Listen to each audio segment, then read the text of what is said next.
long as something is installed, keyloggers and the most malicious stuff is installed, and there will always be a way in. The fact that the system is getting more complex doesn't mean that it's just becoming more robust. It's also becoming more vulnerable in other ways, and it's just a process that we fine-tune all the time, but we open back doors knowingly or unknowingly just as much.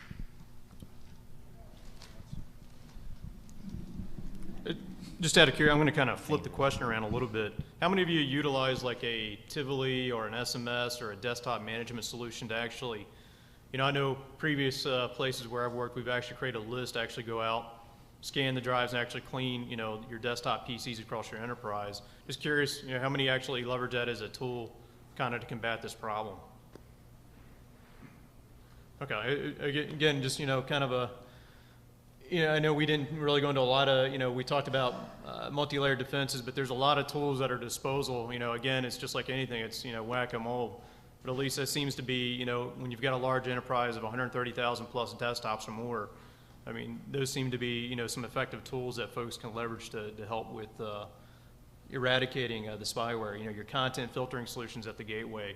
There's just a lot of options out there. It's just, like anything, it's good to say, yeah, I've got firewalls, I've got security infrastructure, but it's back to, are you really managing it? Are you actually watching it and doing due diligence there?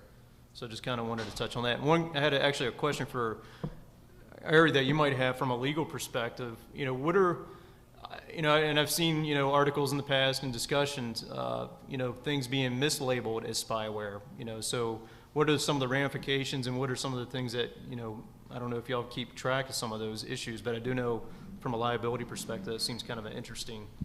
Yeah, that's the reason that the anti-spyware coalition basically formed, was to come up and did the reason that we did our vendor dispute process to try and make sure that there was an industry-wide process for when people felt that they were being mislabeled, they could go through a step-by-step process and that could be addressed directly. Now, I think that there have been some clear cases where mistakes have been made, but I think if you look at the total number of people that are complaining out there and the people that where mistakes are made, the number of false positives has been relatively good from what I've seen in the industry. I don't know if people in here have other viewpoints on that, but I think that they have gone through and done a good job.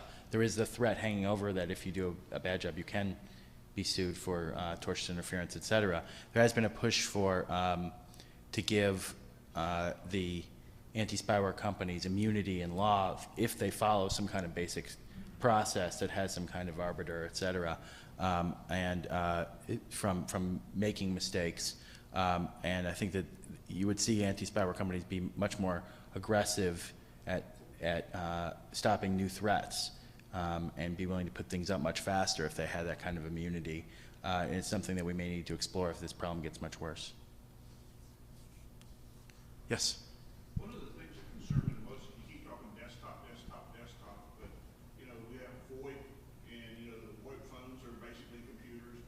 We have the iPods, we have cell phones, and what really scares me the most are industrial control systems, where a tremendous amount of intellectual property of this country's manufacturing industry and utilities resides within industrial control systems. But I don't hear anything about being concerned about spyware or monitoring or illicit activities on anything other than traditional desktops.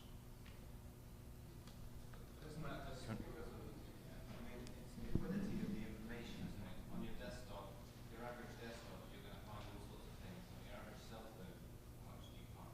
That's easily marketable by someone who's still in it. Isn't that the reason? You take the crackberries. The crackberries have everything on them. Well, they have a lot of email. Well, I do think that the question is sort of where are we going to see spyware next? How do we see it, and what are we going to do about it? Yeah.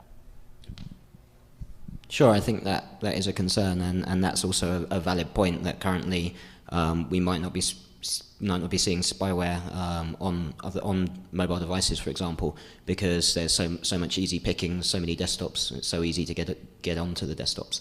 But sure, I fully believe that we'll start to see spyware for mobile platforms, for example, and the industry will have to respond. We'll expect to see spyware removal tools for mobile platforms. Anywhere? Well, I'd certainly agree that VoIP phones are a potential threat just as much as any other piece that is hooked to the network, and the fact that there's no maybe sensitive information residing within that phone doesn't mean that it cannot be a platform to attack the rest of the network if it's vulnerable. So in that point, from that point of view, it's something that you need to be concerned with.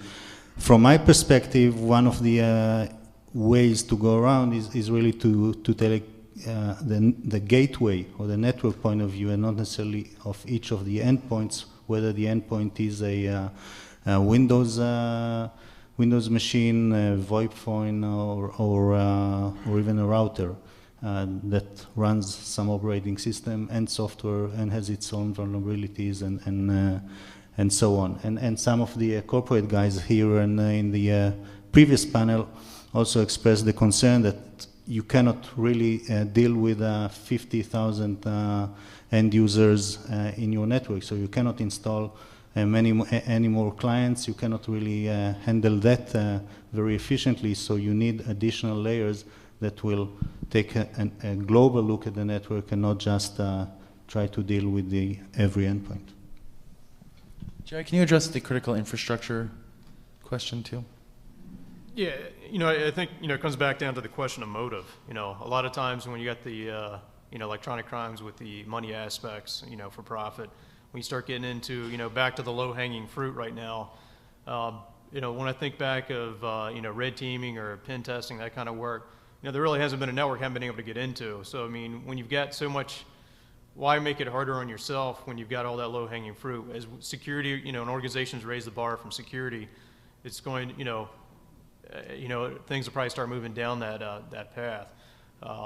We've just not seen a lot of widespread activity with those type of sophisticated issues. But back to my example with the USB drives and CDs and things of that nature, I mean, there's a lot of fun things you can do there. Again, back to something as simple as the auto run or visiting a website. What's really concerning to us is that some of these websites are, specifically targeted with, spyware and the vehicle to deliver other payloads, but basically because they kind of know the typical audience that would go visit that website. So, I mean, that's kind of, the main trend that we're seeing today. Some of our issues is going back in and, trying to get these organizations, help them clean it up. And, end of the day, we're not your paid security consultant. We always recommend that they go out and get somebody to help them with that. We'll provide some basic guidance. But, we continually see some of these organizations get popped again and again and again. So it's a never-ending thing. And what's always interesting is we get, they'll come back and want a good housekeeping seal from US CERT saying our network is safe. Can you send out a message or an advisory saying, our website's safe, we're, it's out of our control. But again, back to low-hanging fruit, control systems. There's a, when you talk about, the spyware and some of the application things that are used there, like ICCP, some of the protocols and stuff, I mean, that's really not really seen spyware kind of take off into that environment yet. We've seen other fun and creative things take place from, denial of service type issues, buffer overflows, and those types of things, but nothing really as it relates to spyware yet. Yes. So, as a content provider, I don't really concern myself with desktop so much as the content that I provide. And for instance, recently we had the MySpace issue where the cross-site scripting vulnerability that distributed out spyware that had nothing to do with MySpace but some other company used.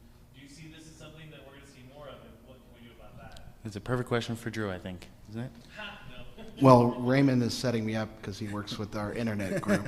So, no, I mean, it is. It's absolutely something that we have to look at, right? As I said earlier, we were so interested in protecting the perimeter from inbound traffic that we do owe it to our customers to protect them, and developing that and what that looks like.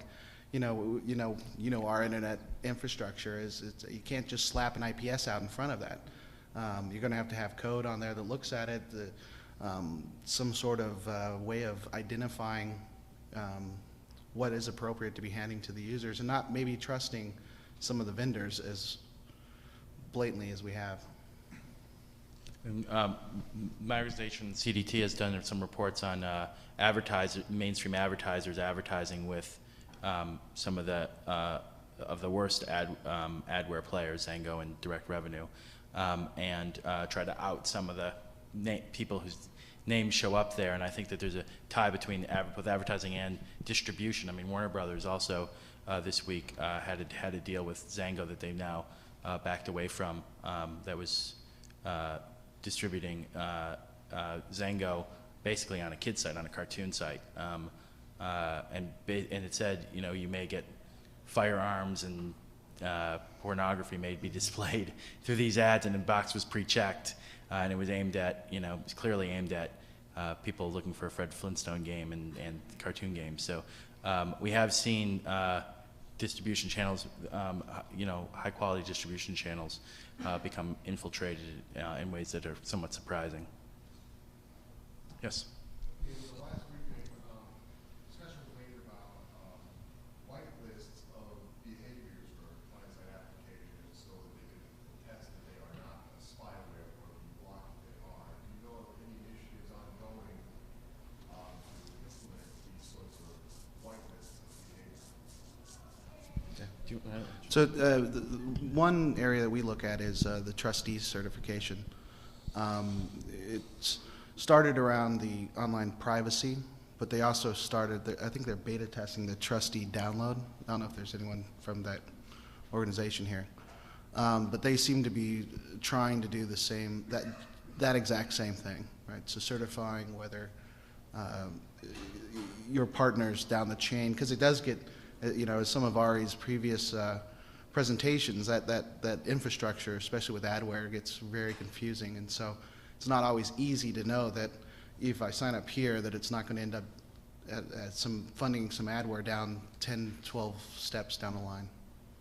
That's the only initiative that I know of. That's the only one I know of, yeah. Trusted download program for people that are in that space of the content program to look into. There are some other blacklist kind of ideas out there. Stop Badware, which is a program that's run out of Harvard, and a lot of large companies like Google and others have been funding, has been looking into that kind of the blacklist area more than the whitelist area. But the only true whitelist has been Trustee, and it's actually an alpha right now. Is it alpha? I think Yeah. they're moving to beta in September or October, something like that. But There are some email initiatives for trusted mail to fight spam, but I don't think these are really scalable. So I'm not sure the concept in general is scalable. yes. Yeah, given all the activity that's been going on, you know, as far as a lot of the software providers like McAfee and Norton and Microsoft, and providing these tools and technologies, either whether it's at the operating system layer or the app layer, you know, to really detect and eradicate, you know, spyware activity. What I'm more concerned about is how do we prevent this from occurring ongoingly into the future? And I see this as a problem that we're being managed by. One of the things that comes to mind is, you know, a lot of the activity that was being done around host-based intrusion prevention software. And what I'm wondering is, you know, what can you tell me about, you know, the ongoing role of host-based intrusion prevention technologies that really look at a behavior-based solution rather than a signature-based solution? So in Vista, you have the concept of least user access. So one of the real problems